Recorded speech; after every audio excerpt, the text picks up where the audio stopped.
तो गाइस जिन लोगों ने पुराने पार्ट्स नहीं देखे तो जल्दी से जाके पार्ट 1 पार्ट 2 पार्ट 3 देख लो, तुम्हें डिस्क्रिप्शन में लिंक मिल जाएगी और आई बटन भी फ्लैश हो रहा होगा, तो जल्दी से देख लो, फिर तुम्हें पार्ट 4 समझ में आने वाला है। एंड जिन लोगों को पार्ट 4 का बेसब्री से इंतजार था, चलो फिर पार्ट 4 को स्टार्ट करते हैं।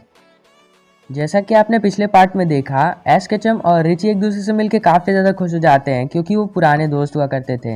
एंड फिर उसके बाद वो लोग एक बैटल करना चाहते थे। एश ने 6 महीने की कड़ी ट्रेनिंग की थी, बट रिची ने 1 साल की ट्रेनिंग की थी। तो चलिए देखते हैं आज कौन जीतेगा, और आज फाइनली वो बैटल होने वाली है, तो दिल थाम के बैठिए। रिची एश केचम से पूछता है क्या तुम तैयार हो? फिर एश केचम काफ़ी कॉन्फिडेंस के साथ बोलता है हाँ बिल्कुल। अब ये मैच एक 6 on 6 मैच होने वाला था। रिची यूज़ करता है अपने प्यूपिटार का एंड एश केचम यूज़ करता है अपने ब्लास्टोइस का। हाँ, एश केचम का स्कोटल अब इवॉल्व हो चुका था और वो ब्लास्टोइस बन चुका था। एश केचम ब्लास्टोइस को हाइड्रो पंप यूज़ करने को बोलता ही है, तब तक वहाँ पे एक स्मोक बम फट जाता है और हर जगह धुआं धुआं हो जाता है।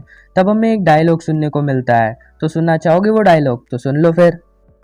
हाँ, तो टीम रॉकेट यार, इन्होंने अभी तक एश केचम का पीछा नहीं छोड़ा, और अब ये टीम रॉकेट एक और कांड कर देती है। एश केचम के पोकेमॉन ब्लास्टोइस और रिची के प्यूपिटार को ये लोग अपने गैजेट के इस्तेमाल से पकड़ लेते हैं, और अब वो लोग भागने भी लगते हैं क्योंकि लड़ने का दम तो है नहीं इनमें। अब रिची उनका काफ़ी पीछा करता है, एश केचम भी काफ़ी पीछा करता है, बट वो भागते भागते काफ़ी ज़्यादा दूर चले जाते हैं। बट काफ़ी खोजने के बाद फाइनली एश और रिची उन्हें पकड़ ही लेते हैं। अब फाइनली टीम रॉकेट की पिटाई लगाने के बाद एश केचम और रिची अपनी बैटल कर सकते थे, तो अब वो बैटल फिर से सीरियसली स्टार्ट होती है। एश केचम यूज़ करता है अपने किंगलर का, हाँ अब पोकेमॉन चेंज कर दिया एश केचम ने। एंड रिची यूज़ करता है अपने टायनिटार का। रिची के पास भी एक टायनिटार होता है। यस, रिची का जो प्यूपिटार होता है वो टायनिटार में इवॉल्व हो गया था। अब यार एश केचम बोलता है अपने किंगलर से बबल बीम का यूज़ करने को, और रिची अपने टायनिटार को बचने के लिए बोल देता है, और फिर बोलता है टायनिटार डार्क पल्स का यूज़ करो, और फिर उसके बाद वो किंगलर को लग भी जाता है। फिर एश केचम किंगलर को वाटर गन यूज़ करने को बोलता है, एंड टायनिटार लगातार डार्क पल्स का यूज़ कर रहा होता है।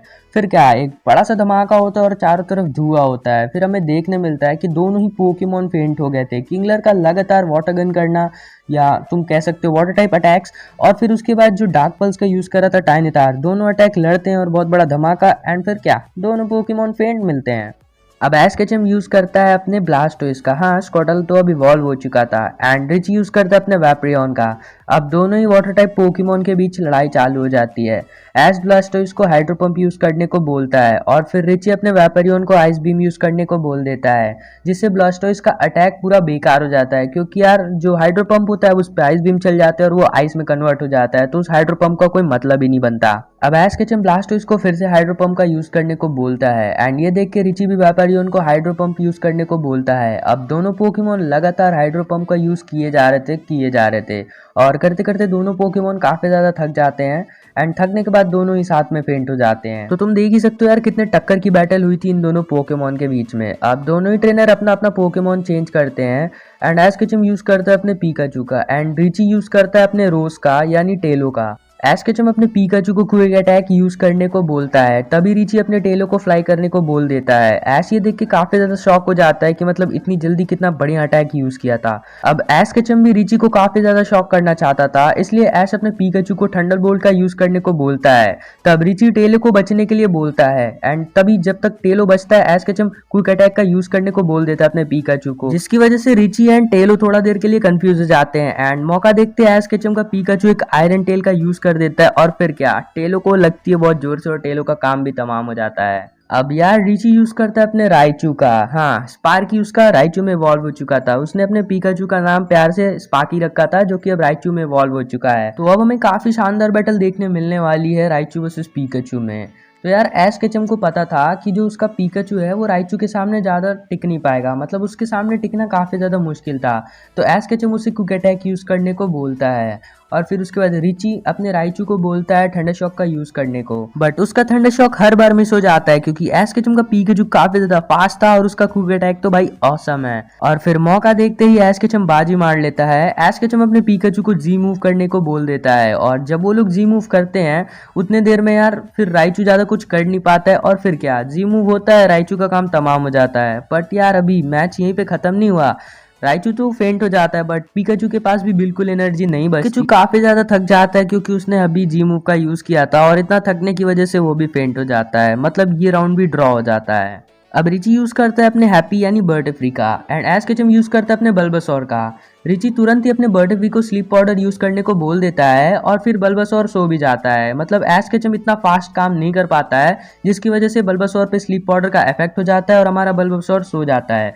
और फिर क्या, बटरफ्री उस पर धमाकेदार टैकल बजाता है और हमारे बल्बासोर का गेम ओवर हो जाता है। अब एश केचम अपना नेक्स्ट पोकेमोन यूज ही करने वाला होता है तभी वहाँ पे पिजियोट उड़ता हुआ आ जाता है एंड ये देख के एश केचम काफी ज्यादा खुश हो जाता है कि इतने दिनों बाद पिजियोट, और पिजियोट यहाँ पे कैसे आया यार। काफी ज्यादा शॉक भी हो जाता है एश केचम एंड साथ ही में खुशी भी होता है और उसको गले से लगा लेता है। और फिर उसके बाद एश केचम का पिजियोट चाहता था रिची के बटरफ्री से बैटल करना, तो एश केचम कुछ नहीं करता है, उसे बैटल करने देता है, उसे रोकता नहीं है और बोलता है ठीक है चलेगा, चलो फिर बैटल करते हैं।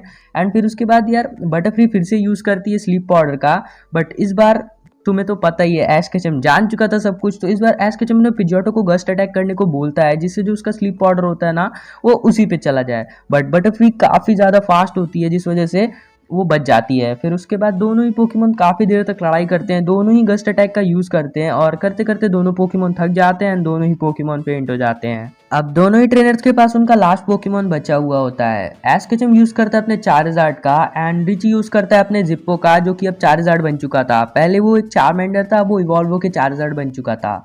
एंड मैच से पहले ही, मतलब जब मैच हो ही रहा था तब तक रिची अपने चार्जार्ड को मेगा इवॉल्व कर देता है एंड ये देख के एश केचम थोड़ा सा शॉक तो हो जाता है, बट एश केचम का चार्जार्ड उससे डट के लड़ता है। दोनों ही ट्रेनर्स काफी ज्यादा अच्छी अटैक्स का यूज करते हैं like flare blaze, flamethrower, fire spin. दोनों ही चार्जार्ड एक दूसरे पे काफी खतरनाक अटैक किए जा रहे थे पर उन दोनों में से कोई हार ही नहीं रहा था, ना रिची का चार्जार्ड ना एश केचम का चार्जार्ड। फिर उसके बाद हुआ क्या, दोनों ही चार्जार्ड ने अपने एक स्पेशल मूव का यूज किया, कभी सेस्मिक टॉस कर रहे हैं, कभी कुछ कर रहे हैं, मतलब काफी सारे मूव्स यूज किए और एक स्पेशल मूव यूज किया।